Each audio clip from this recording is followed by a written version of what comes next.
इथून तिकीट काउंटरला तिकीट घ्यायचं आहे आणि इथं लिहिलेले रेट आहे ती 10-20 रुपीज, पण हे एक्स्ट्रा घेतात 35 रुपीज 40 रुपीज समथिंग हे घेतात.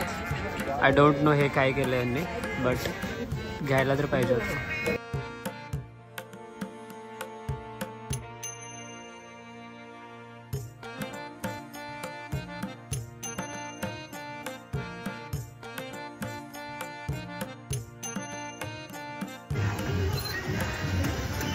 भाई कौन सा गार्डन है? यहाँ पे सब मंकी है. मंडोरे का गार्डन है या फिर मंकी का गार्डन है रे?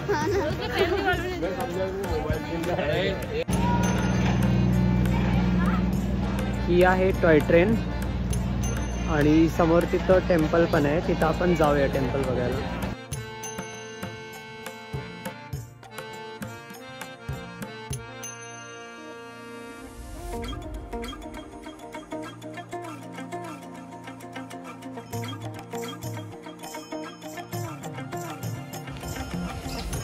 हे आहे मंडोर गार्डन मधला व्ह्यू आणि किती मस्त असा व्ह्यू आहे हा बघा.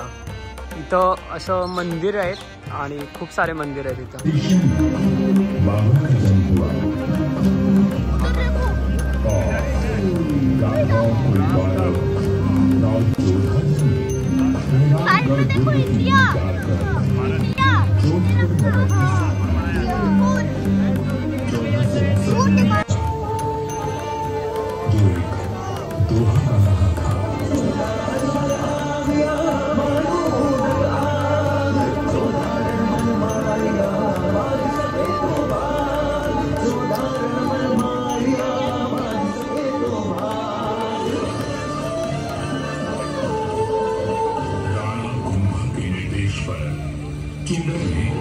राव रणवीर की हत्या कर दी थी.